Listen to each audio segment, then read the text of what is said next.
Un frío que parecía venir de los huesos de la tierra invadía la cabaña de piedra.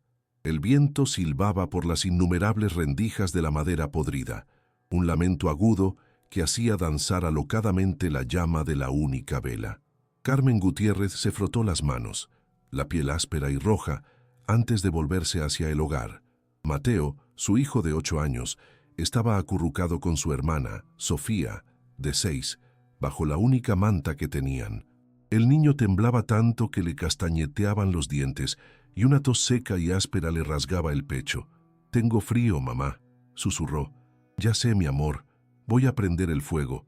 Nos vamos a calentar, te lo prometo». Pero la chimenea, un agujero negro de piedra fría, estaba tapada por décadas de hojas, mugre y nidos de ratas. Metió un palo largo en la base de la chimenea, intentando desesperadamente limpiar el bloqueo. El olor a humedad y hollín viejo era sofocante. El hollín caía sobre su cabello y rostro, mezclándose con las lágrimas de frustración que se negaba a derramar. Empujó el palo con más fuerza, la desesperación dándole una energía salvaje. Necesitaba fuego. Sus hijos no sobrevivirían aquella noche de invierno en la pampa argentina sin calor. Fue entonces cuando el palo golpeó algo que no era un nido, era sólido. Con un golpe sordo, una de las grandes piedras lajas que formaban la base del hogar se desplazó, revelando no la tierra, sino una cavidad oscura y perfectamente cuadrada debajo de ella. Carmen se detuvo, la respiración contenida en la garganta. El viento aulló afuera, como si protestara contra el descubrimiento. Llamó a Mateo. «Trae la vela». El niño se acercó, la luz débil iluminando el agujero. Allí dentro, envuelto en un pedazo de cuero tan viejo que parecía a punto de desintegrarse, había un objeto. No era grande, quizás del tamaño de un libro pequeño. Con las manos temblando, más por el shock que por el frío, Carmen metió la mano en la cavidad fría y sacó el envoltorio. El polvo de casi 2 siglos se levantó, haciéndola toser. El cuero estaba endurecido, pero había protegido lo que había dentro. Puso el paquete en el suelo de piedra. Los niños se acercaron, el frío momentáneamente olvidado. Dentro del cuero había una caja de hojalata, oscura y sin brillo, con los bordes sellados por una cera negra y agrietada.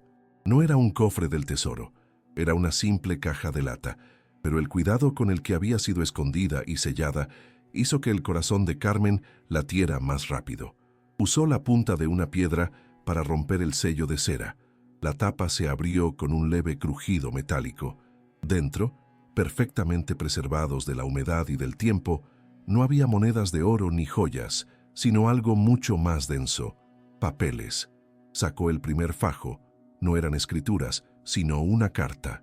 Varias páginas de papel grueso, amarillento, cubiertas por una caligrafía femenina elegante, pero apresurada.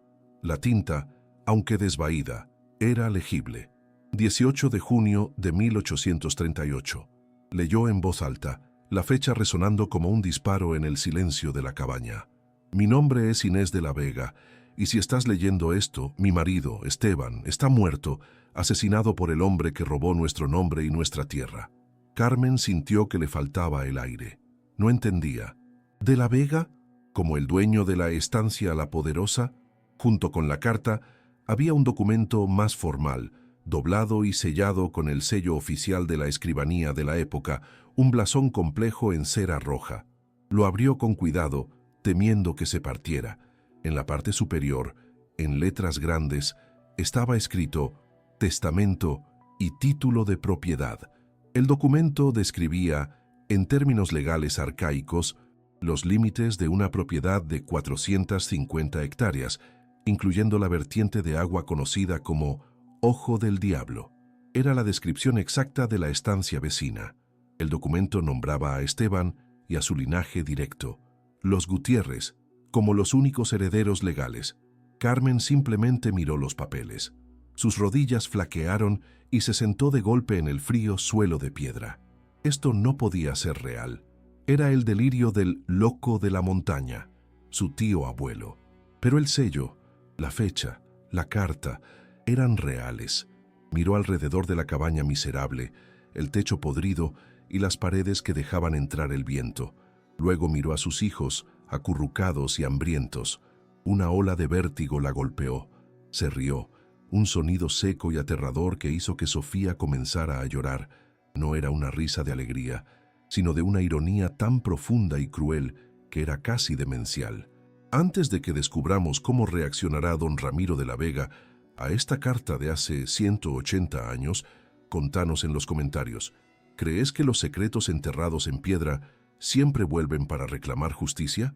Pero para entender el peso real de ese momento, para entender lo hundida que estaba Carmen Gutiérrez, como para aceptar una cabaña embrujada en pleno invierno, necesitamos retroceder apenas unas semanas. Necesitamos volver al día en que ella y sus hijos fueron echados a la calle y tuvieron que elegir entre la maldición o una muerte segura por el frío. Apenas 2 años antes, el cuartito que Carmen alquilaba en el fondo de una panadería todavía olía a esperanza. Olía a harina, al jabón de lavanda que usaba para lavar la ropa y al pelo de sus hijos. Luis, el padre de Mateo y Sofía, todavía estaba allí. Laburaba como peón en la estancia vecina, y aunque llegaba a casa exhausto y cubierto de polvo, siempre tenía fuerzas para levantar a Sofía en el aire, haciéndola reír a carcajadas. No tenían mucho, pero las noches de domingo comían fideos con tuco y escuchaban la radio. Una familia unida contra las vastedades de la pampa. Era una vida simple, construida sobre la frágil promesa del para siempre. Esa promesa se rompió una mañana de primavera. Luis anunció que se iba a Buenos Aires. «Hay laburo en la construcción. Carmiña», dijo, los ojos brillando con una fiebre que ella confundió con ambición. «Voy a mandar plata. En 1 año vuelvo a buscarlos y vamos a tener una casa de verdad». Se fue en un colectivo polvoriento, saludando con la mano a Mateo y Sofía. El primer mes llegó un poco de plata. El segundo, una carta con excusas. El tercero, el silencio. El abandono no fue una explosión, fue una desaparición lenta, un fantasma que dejó atrás un vacío frío y todas las responsabilidades. Y entonces, como si el destino probara su resistencia, su madre enfermó. Fue una tos al principio del invierno, que se aferró a su pecho y no la soltó más. Carmen mudó a su madre, Inés, a su pequeño cuarto alquilado, poniéndola en su propia cama mientras ella y los niños dormían en colchones en el piso. La enfermedad de su madre era un devorador silencioso. Primero, consumió la poca plata que Luis había dejado. Después, consumió el tiempo de Carmen, que ya no podía tomar trabajos de costura o limpieza, pues su madre necesitaba cuidados constantes, día y noche. Necesitaba a alguien que humedeciera sus labios o le leyera. La espiral financiera fue rápida e implacable. Para pagar los remedios caros que recetaba el médico del pueblo, Carmen vendió lo único de valor que poseía, la máquina de coser de su madre. Cuando esa plata se acabó, vendió su propia medalla de bautismo. Empezó a deber en las farmacias, en el almacén. La dueña de la panadería, antes su amiga, comenzó a preguntar por el alquiler atrasado. Carmen suplicó por más tiempo, pero el tiempo era lo único que la plata no podía comprar.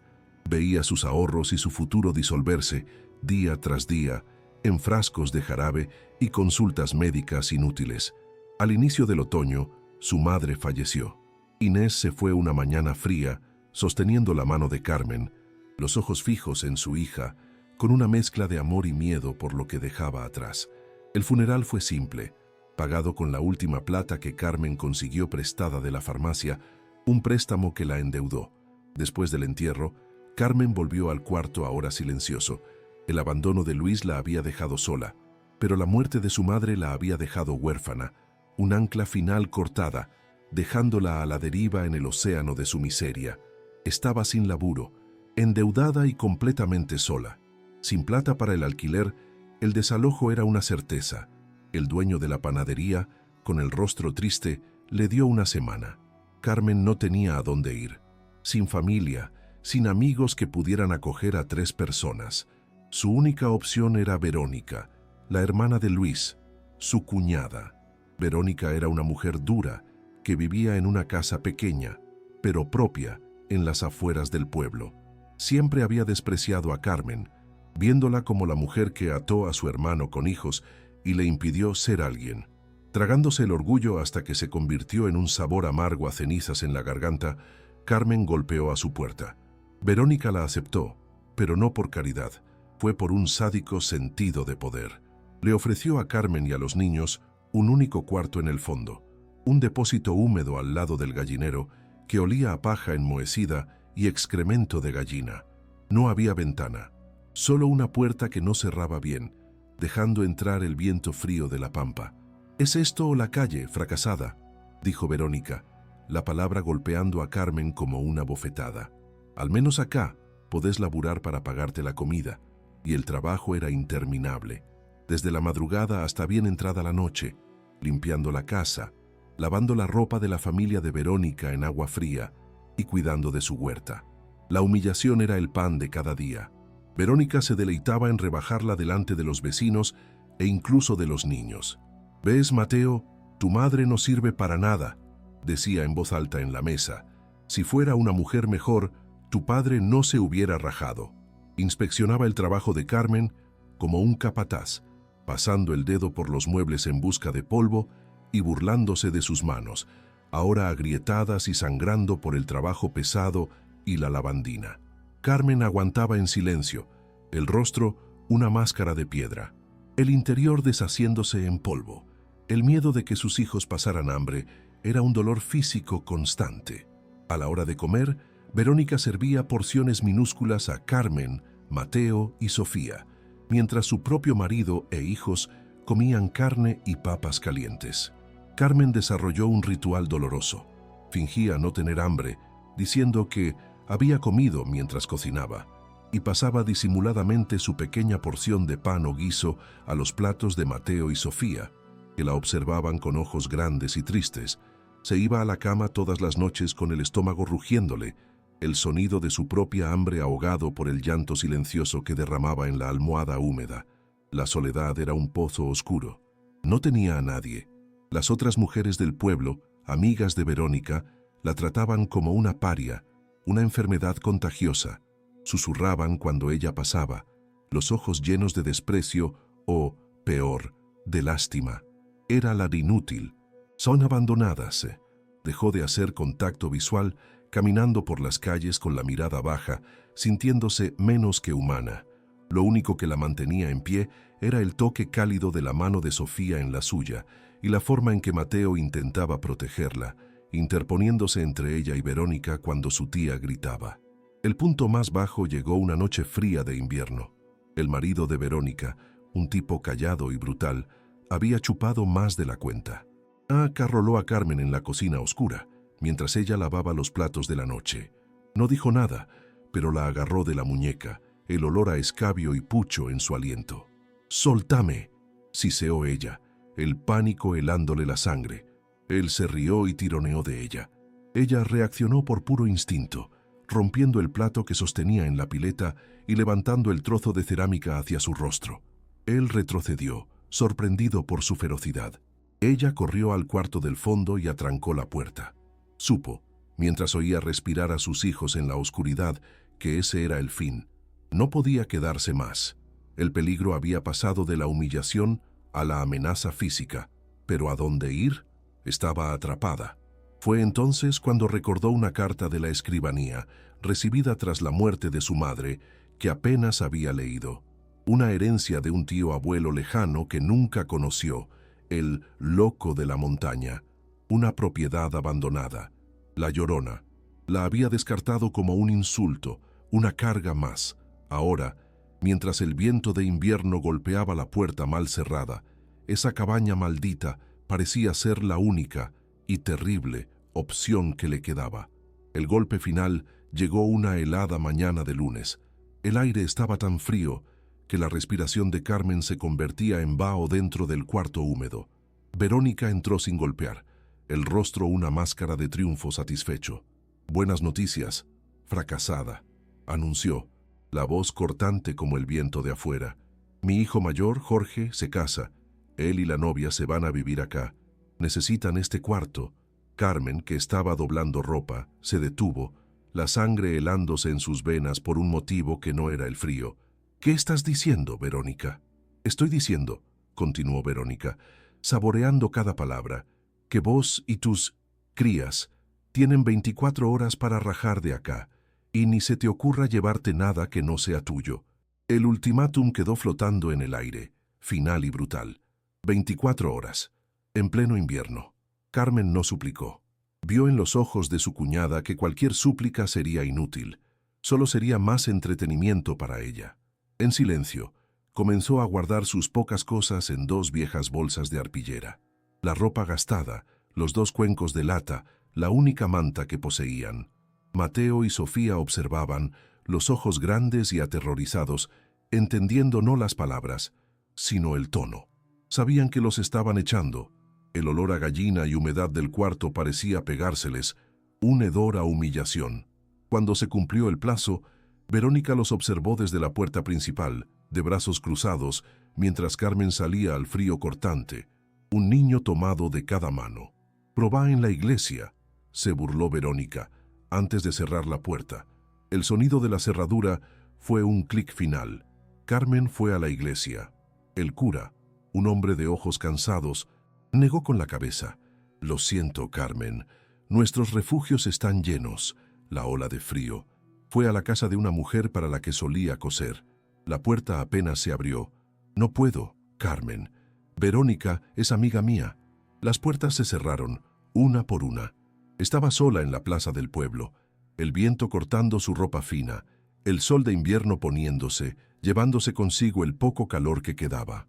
Fue entonces que recordó la carta de la escribanía, la herencia del loco de la montaña, la Llorona. Era una broma cruel del destino, pero era lo único a su nombre. Tenía, escondidos en la suela de su bota, los últimos 400 pesos que sobraron de la venta de los aros de su madre, guardados para una emergencia médica de Sofía. Esta era la emergencia. Corrió a la escribanía, con los hijos a cuestas, llegando 1 minuto antes de que cerrara. El escribano la miró con lástima. «¿Está segura, señora? ¿Esa tierra?» «Estoy segura», respondió empujando la plata arrugada sobre el mostrador. «Cobre los impuestos». Salió con un papel membretado que le daba el derecho legal de estar en algún lugar, pero ese lugar estaba a 10 kilómetros de distancia. 10 kilómetros. Una caminata imposible con el frío que se avecinaba, con 2 niños pequeños. Usó los últimos centavos que le quedaban para comprar un pan duro y un pedazo de queso. No tenía plata para el transporte. Tendría que caminar. Empezó a andar por el camino de tierra que salía del pueblo, los hijos tropezando a su lado, el viento aullando en sus oídos. El sol desapareció y la pampa se convirtió en un mar oscuro y frío. La decisión estaba tomada. O entraba en la cabaña que todos decían maldita, pensó, el viento azotando su cabello, o mis hijos y yo nos moríamos de frío al costado de la ruta. Habían caminado quizás 2 kilómetros cuando el agotamiento y el frío se volvieron insoportables. Sofía lloraba en voz baja, los labios azules. Mateo, tratando de ser valiente, apenas podía levantar los pies. Fue cuando unas luces se acercaron por detrás. Era un viejo camión de ganado, conducido por un paisano llamado Don Óscar, que a veces compraba fiado en la panadería. Frenó el rostro arrugado de sorpresa.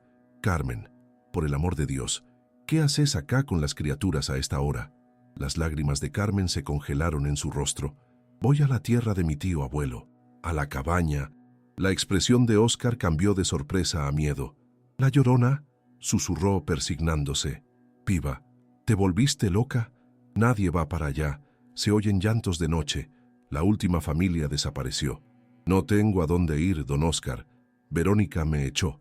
El viejo miró a los niños, el corazón ablandándose, negó con la cabeza. «Yo no me meto ahí, el camión no llega, pero puedo alcanzarlos hasta la bifurcación, a 3 kilómetros de allá. El resto, que Dios la acompañe». Los subió a la caja, entre bolsas de alimento que olían a melaza y maíz. El viento en la caja era brutal, pero era mejor que andar. El paisano los dejó en la bifurcación, un camino de tierra apenas marcado que desaparecía en la oscuridad. «Seguí derecho. No mires para atrás», dijo, sus ojos llenos de una lástima supersticiosa. Les dio una linterna vieja. «A pilas. Quédatela. La vas a necesitar más que yo». Y entonces se fue, dejándolos en un silencio profundo y absoluto, roto solo por el llanto lejano de un animal, y el silbido del viento en los postes del alambrado. Carmen encendió la linterna. El haz amarillento apenas cortaba la oscuridad. «Ya casi llegamos», les mintió a sus hijos, la voz temblando. Los últimos 3 kilómetros fueron los más largos de su vida. El camino era más bien una huella de cabras, lleno de piedras y espinas. Con cada sombra que la linterna revelaba, Mateo se aferraba más fuerte a su falda. El aire era más frío acá, lejos del pueblo, y tenía un olor a pino y tierra húmeda. Y entonces, el sonido, un gemido largo y bajo que pareció resonar por las colinas. Sofía gritó: «Es solo el viento, mi amor», dijo Carmen, el corazón latiéndole en la garganta. Era el viento. ¿No? La leyenda de La Llorona, la mujer que lloraba por sus hijos, parecía terriblemente real en ese momento. La vieron de repente. La linterna iluminó una pared de piedra oscura. La cabaña era pequeña, achaparrada, y parecía haber crecido de la propia tierra. No era una casa, era una tumba. El techo de madera, cubierto de musgo oscuro, estaba visiblemente hundido en el medio. Las ventanas eran agujeros negros, sin vidrios. Una chimenea de piedra torcida se alzaba a un lado, como un dedo roto apuntando al cielo. El viento realmente parecía silbar de una forma diferente alrededor de la estructura, creando ese sonido lastimero que le había dado el nombre. Carmen empujó la puerta. La madera estaba tan podrida e hinchada por la humedad que no se movió. Tuvo que apoyar el hombro y empujar con toda su fuerza. La puerta se abrió con un crujido largo y agonizante que resonó en la noche. El olor que salió de adentro la hizo ahogarse.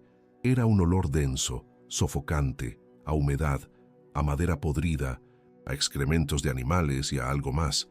Un olor a abandono profundo, a tiempo detenido. Era el olor de un lugar que no había visto la luz del sol en 35 años. El interior era una oscuridad total, que la débil linterna apenas podía penetrar. El haz de luz reveló un único cuarto. El piso era de piedra bruta. En un rincón, un catre de hierro oxidado estaba volcado. En otro, restos de muebles de madera, ahora cubiertos por una gruesa manta de moho verdoso. Y en el centro, dominando el espacio, estaba el hogar. Era enorme, hecho de piedras de río, oscuro y frío.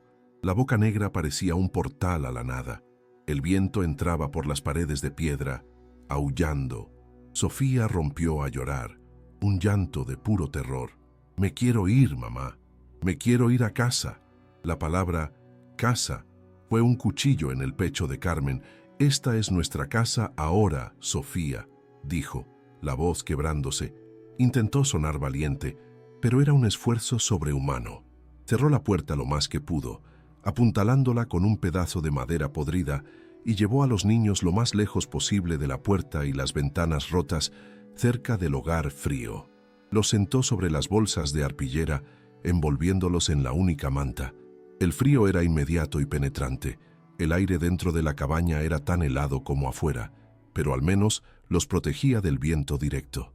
Mateo comenzó a temblar violentamente, y fue entonces cuando empezó la tos, un sonido seco y preocupante que retumbó en el cuarto vacío. Carmen miró el hogar. Estaba tapado, pero había trozos de leña seca apilados a un lado, dejados por el loco de la montaña décadas atrás. «Tengo que hacer fuego», pensó, «o no sobrevivimos a la noche». Se acercó al hogar, linterna en mano, y comenzó a inspeccionar. Estaba lleno de hojas, ramas y lo que parecía ser un nido de pájaro. Necesitaba limpiarlo. Tomó un pedazo de madera rota del suelo y comenzó a hurgar en la base de la chimenea. Si estuvieras en su lugar, en esa cabaña embrujada, con hijos enfermos y sin esperanza, ¿tendrías la fuerza para seguir o te habrías rendido? Comentá ahí. Apenas sabía que, al intentar salvar a sus hijos del frío, estaba a punto de desenterrar un secreto que traería un tipo de fuego totalmente diferente a su vida. Al día siguiente del descubrimiento, la cabaña parecía diferente. El frío seguía siendo intenso, pero Carmen había logrado limpiar la chimenea lo suficiente como para encender una fogata pequeña y humeante. El calor, aunque modesto, era una victoria. Ella y los niños pasaron el día en modo de supervivencia. La caja de hojalata fue escondida de nuevo en la piedra hueca del hogar, un secreto febril que ardía en la mente de Carmen. Ella y Mateo trabajaron durante horas, usando barro y paja seca para tapar las peores rendijas en las paredes de piedra. El viento seguía silbando, pero no entraba con la misma furia. Sofía, sintiendo una chispa de seguridad por primera vez en días, encontró un trozo de carbón y comenzó a dibujar una casa en el suelo de piedra, una casa con sol y flores. Mientras los niños dormitaban cerca del fuego débil, Carmen sacó los documentos nuevamente. Necesitaba entender. Leyó la carta de Inés, su tatarabuela, palabra por palabra. La elegante caligrafía contaba una historia de terror. Esteban, su marido, había descubierto la vertiente de agua perenne, el Ojo del Diablo, y registrado las 450 hectáreas. El coronel de la Vega, un nuevo estanciero con conexiones políticas, codició esa agua, la única fuente segura en los años de sequía. Intentó comprar. Esteban se negó. Una semana después, Esteban fue encontrado muerto en la pampa, supuestamente pisoteado por ganado cimarrón. Inés sabía que era mentira, sabía que era asesinato. La carta explicaba que, temiendo por su vida y la de su pequeño hijo, el ancestro directo de Carmen, Inés se vio obligada a huir, pero no sin antes redactar un testamento legal, fechándolo el mismo día de la carta. Lo llevó a la escribanía del pueblo vecino, no al local, y lo registró. Escondió la copia original con la carta en el corazón de nuestra casa, en la piedra que guarda el fuego, esperando que la justicia de Dios encuentre un heredero. El testamento era claro. Las tierras, la vertiente, todo, pertenecía al linaje Gutiérrez, robado por asesinato y coacción por el coronel de la Vega. El nombre de Ramiro de la Vega, el dueño actual, era el nombre del diablo. El pequeño mapa dibujado a mano era la prueba final. No era un mapa de artista, sino un mapa práctico. Mostraba la cabaña, marcada como sede, y un arroyo que corría hacia el norte. Lo más importante era el círculo dibujado al este, marcado como ojo. Carmen sabía dónde estaba la estancia La Poderosa de don Ramiro. Estaba al este. El mapa en su mano, dibujado hacía 180 años, era el plano de la estancia más grande y rica de la región. La riqueza de ellos era una mentira. La pobreza de ella era el resultado de un asesinato. La rabia, fría y dura como la piedra del hogar, comenzó a reemplazar al miedo. Necesitaba confirmación. No podía arriesgarlo todo por una historia que podría ser el delirio de una mujer enlutada. Escondió los papeles con un cuidado religioso, tapó a los niños dormidos y tomó una decisión. Caminó los 10 kilómetros de regreso al pueblo. El frío ahora ignorado por la adrenalina que corría por sus venas. El viento en la pampa ya no parecía un lamento, parecía un grito de guerra. No fue a la casa de su cuñada, fue directo a la escribanía local, el mismo edificio donde había pagado los impuestos por la cabaña.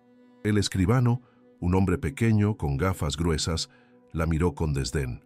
De vuelta a Carmen. ¿Te cansaste de la vida de campo? Quiero ver los registros, dijo ella, la voz baja pero firme.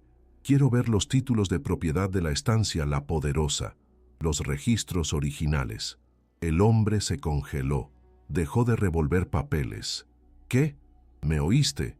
Quiero ver la primera escritura, la de 1800 y pico, la que le dio la tierra a los de la Vega. El hombre se rió, un sonido seco y nervioso. ¿Vos estás loca? ¿Como tu tío abuelo? Esos registros son privados. Los registros de tierras son públicos, insistió Carmen, recordando algo que su padre había dicho años atrás. Es mi derecho. El escribano se puso rojo. ¿Derecho? ¿Qué derecho tenés vos, una abandonada? Estás viviendo en una cabaña maldita y crees que podés venir acá a exigir cosas sobre don Ramiro, le señaló la puerta.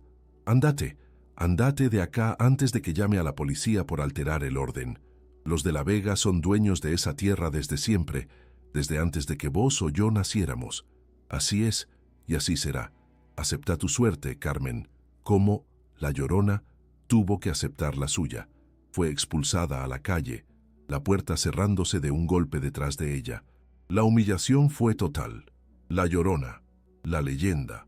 El escribano no solo estaba siendo cruel, estaba aterrorizado. Su miedo era la primera confirmación. Se quedó en la plaza, temblando, no de frío, sino de rabia. Primera búsqueda fracasada. La escribanía local estaba comprada. La justicia local era una broma, una herramienta en manos de Ramiro. Se sintió derrotada, el peso de la imposibilidad aplastándola. ¿Cómo podía luchar contra un hombre que controlaba la propia historia? Estaba a punto de volverse, de arrastrarse de nuevo a su cabaña y quizás quemar esos papeles malditos. Pero mientras cruzaba la plaza, vio a doña Alma, la mujer más vieja del pueblo, sentada en un banco de hierro, vendiendo yuyos y talismanes. Alma tenía, decían, más de 90 años y una memoria que contenía todas las historias no escritas de la región. Carmen se acercó, el corazón latiendo con fuerza. Compró un atado de romero que no necesitaba. Doña Alma, empezó en voz baja, ¿usted conoció a mi tío abuelo?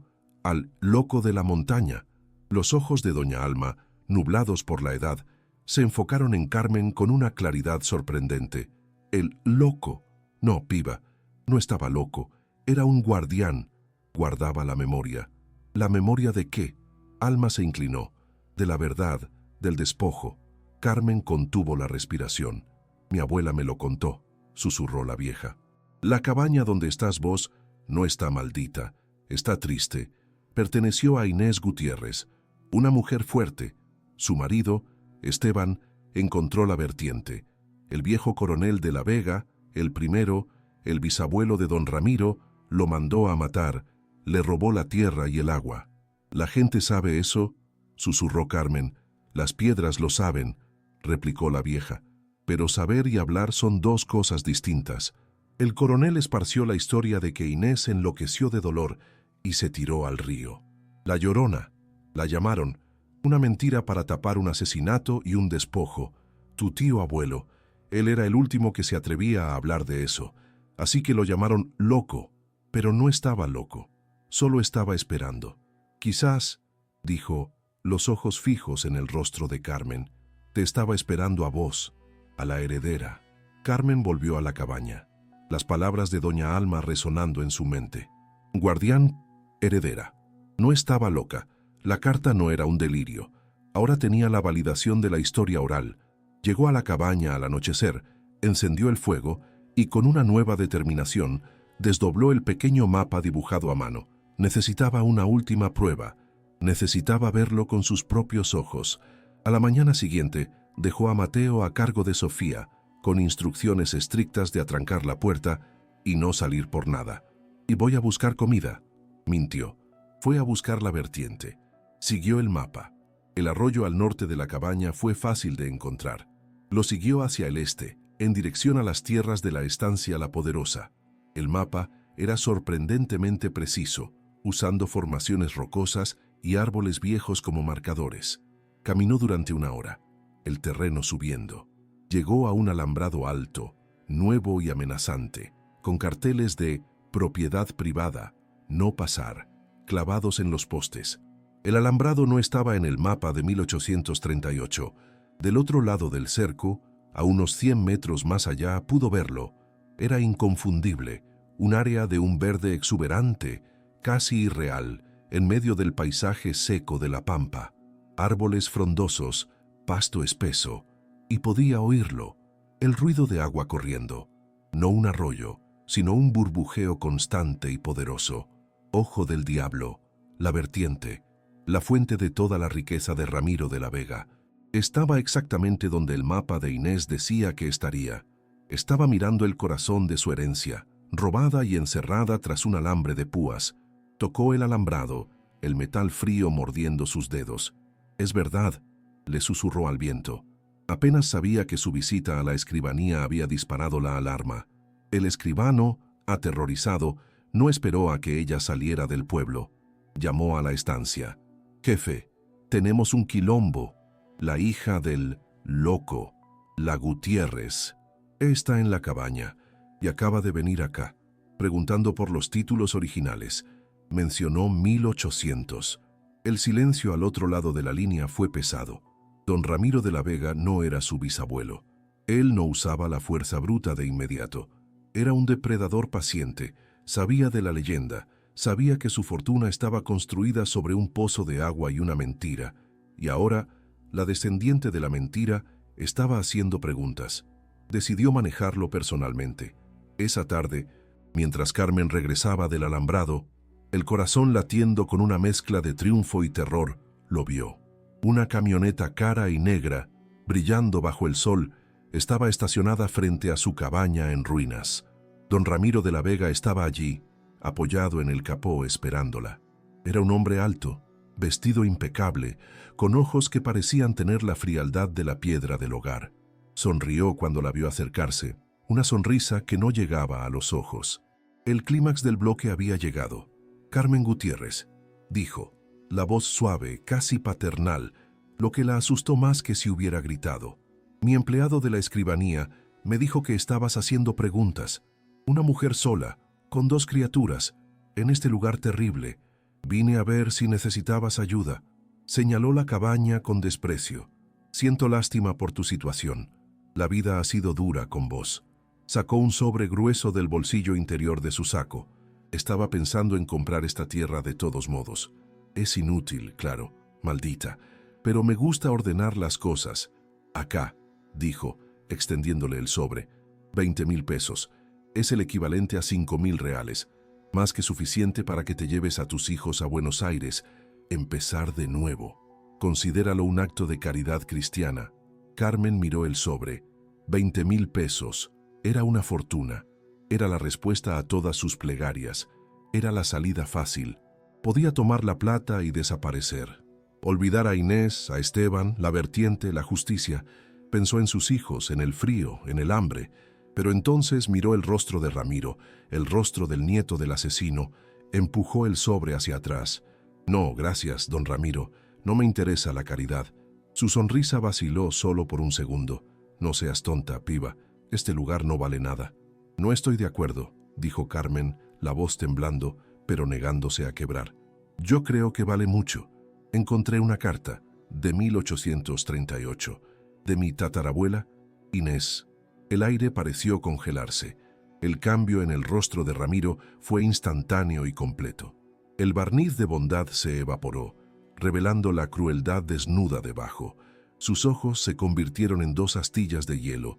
Dio un paso adelante, la voz ahora un gruñido bajo y peligroso. Papel viejo, basura de una loca. Tu ancestro perdió esa tierra legalmente. Era un borracho que no sabía administrar. Fue asesinado, disparó Carmen, la adrenalina apoderándose de ella. Ramiro se detuvo. El silencio fue absoluto. «Quema eso», ordenó, la voz baja y letal. «Quema ese papel y desaparece para el amanecer. ¿Y si no lo hago?». Ramiro miró hacia la puerta de la cabaña, donde podía oír el movimiento asustado de los niños adentro. «Si no te callas la boca sobre ese papel viejo», siseó, «tus hijos van a terminar huérfanos, exactamente como vos». Ramiro no esperó una respuesta. Su sonrisa había desaparecido, y en su lugar había una máscara de frío desprecio. Se dio la vuelta, la amenaza flotando en el aire helado, y subió a su camioneta negra. No salió arando. Se fue con una lentitud deliberada, un depredador que sabe que su presa no tiene a dónde ir. Carmen corrió adentro, el corazón desbocado, casi rompiendo la puerta al cerrarla. Agarró a sus hijos. Su instinto le gritaba que corriera, pero ¿correr a dónde? ¿Al pueblo donde el escribano trabajaba para él? ¿A la policía que estaba controlada por él? La cabaña, su único refugio desesperado, se había convertido en una trampa. Miró la piedra suelta en el hogar. Los documentos ya no eran una llave, eran una sentencia de muerte. La represalia no tardó. Esa misma noche, Carmen y los niños se despertaron con un sonido que no era el viento. Era el sonido de motores diésel y de tipos gritando. Luces potentes de camionetas inundaron la cabaña, penetrando cada rendija, convirtiendo el interior en un escenario de sombras aterrorizantes. Carmen empujó a Mateo y Sofía a la cavidad del hogar, escondiéndolos detrás de la piedra suelta. «Quédense callados, no importa lo que oigan», siseó. Observó por una grieta en la pared. No eran piedras, eran los matones de Ramiro, descargando postes de alambrado y rollos de alambre. No estaban atacando la cabaña, la estaban cercando. Al amanecer, un alambrado alto y nuevo bloqueaba el único camino de acceso. Estaban encerrados, atrapados. Los días se convirtieron en una agonía de aislamiento. La pequeña reserva de comida que Carmen había traído comenzó a disminuir. El frío era constante. Era una prisionera en su propia tierra. Ramiro estaba jugando un juego cruel. No necesitaba matarla. Solo esperaría a que se muriera de hambre o de frío, o que saliera arrastrándose, suplicando y entregara los papeles. Fue entonces cuando Carmen entendió lo que tenía que hacer. Era un riesgo tan aterrador que le revolvía el estómago, pero era la única jugada que le quedaba. Miró a Mateo. Tenía solo 8 años, pero el terror de las últimas semanas había forjado en él una seriedad de adulto. Mateo susurró, sacando la caja de hojalata del hogar. «Vamos a tener que separarnos. Vos vas a ser mi mensajero». Cosió los documentos de 1838 en el forro de la campera fina del niño. Usó lo último y único de valor que le quedaba, una pequeña medallita de oro de su madre que había guardado. «Vas a esperar a que oscurezca», le instruyó, la voz temblorosa, pero los ojos firmes. «No vas a ir por la ruta. Vas a seguir el arroyo hacia el sur, por debajo de los alambrados. Vas a caminar toda la noche hasta el pueblo vecino, no el nuestro. Vas a tomar el colectivo a Buenos Aires». Le entregó la plata de la medallita y un pedazo de papel arrugado con un nombre. «Encontrá a este hombre. Es un periodista. No hables con nadie más. Entrégale esto solo en sus manos. La vida de Sofía depende de vos, mi hijo». Mateo, con el rostro pálido pero los ojos resueltos, asintió. «No voy a fallar, mamá». Se deslizó fuera de la cabaña como un fantasma en la oscuridad, arrastrándose bajo el alambrado nuevo de Ramiro. Carmen pasó las siguientes 48 horas en un estado de tortura, sin saber si su hijo estaba vivo, perdido o capturado. Mientras tanto, a 300 kilómetros de distancia, un niño de 8 años, sucio de barro y casi desmayado de agotamiento, entró en la oficina de un gran diario en Buenos Aires. Pasó la seguridad, se aferró a la pierna de un periodista de investigación llamado Diego Acosta y dijo, con la voz entrecortada: «Mi mamá, Carmen Gutiérrez, me mandó. Está atrapada en La Llorona. Dijo que el coronel de la Vega es un asesino, y la prueba está cosida en mi campera». Diego Acosta, un periodista cínico que las había visto todas, estaba a punto de llamar a servicios sociales, pero entonces vio la caja de hojalata. Vio el sello de cera de 1838, vio el testamento. El escepticismo se evaporó, reemplazado por una adrenalina profesional que no sentía en años. No era solo un reportero, era un cazador. Llevó los documentos al Archivo Histórico Nacional esa misma tarde. En 12 horas, los peritos llamaron. La autenticidad era irrefutable. El papel, la tinta, el sello de la escribanía, todo era legítimo. Diego no tenía solo una historia, tenía la bomba del año. El escándalo explotó. La historia no era sobre una madre soltera disputando un pedazo de tierra. Era sobre la fundación fraudulenta de una de las familias más poderosas de Argentina, la Heredera de 1838. Asesinato y despojo en la estancia La Poderosa. La historia de Carmen, Mateo y la carta en la chimenea se convirtió en una sensación nacional. El rostro de don Ramiro de la Vega estaba en todos los diarios, no como un benefactor, sino como el bisnieto de un asesino y el perpetuador de un robo. La presión mediática fue instantánea y abrumadora. El poder de Ramiro, absoluto en La Pampa, se desmoronó bajo las luces de Buenos Aires. El juez local y el comisario, que habían ignorado las quejas de Carmen, fueron suspendidos por una orden federal. Investigadores de la capital, inmunes a la plata de Ramiro, descendieron sobre la estancia. El alambrado que encerraba a Carmen fue derribado por oficiales de justicia federales, que la escoltaron junto con Sofía a un lugar seguro. La primera orden de los investigadores fue solicitar la exhumación del cuerpo de Esteban Gutiérrez, basándose en la carta de Inés como testimonio. La mentira de 180 años estaba siendo desenterrada. La batalla legal, librada en los tribunales federales y no en los locales, fue decisiva. Ante los informes periciales del Archivo Nacional, el testamento de 1838 era la ley. La venta posterior, que la familia de la Vega había usado como título por generaciones, fue declarada nula, obtenida bajo coacción y tras un asesinato. Después de 10 meses, el Tribunal Superior dio el martillazo final. Las 450 hectáreas y todos sus recursos, incluida la vital vertiente de agua, fueron restauradas a su única heredera legal, Carmen Gutiérrez. Ramiro fue imputado por fraude, coacción, privación ilegítima de la libertad y por el encubrimiento del crimen histórico de su familia. Carmen regresó a la estancia. Su primera acción no fue mudarse al lujoso casco, sino ir directo a la vertiente de agua, el Ojo del Diablo. Con reporteros y los paisanos de la zona observando, abrió los portones que la familia de la Vega había mantenido cerrados. Anunció que el agua, la fuente de todo el poder y la opresión de Ramiro, sería ahora compartida, vendida a precios justos a todos los pequeños productores de la región, quebrando el monopolio que había estrangulado la economía local durante décadas. La cabaña de piedra, La Llorona, fue preservada, no como un lugar de lamento, sino como un memorial. Y dicen que en las noches de viento, el sonido que se oye en la cabaña ya no es el llanto de la mujer que lo perdió todo, sino el eco de la justicia, un recordatorio de que la verdad, incluso escondida en una chimenea por 180 años, siempre encuentra a su heredero.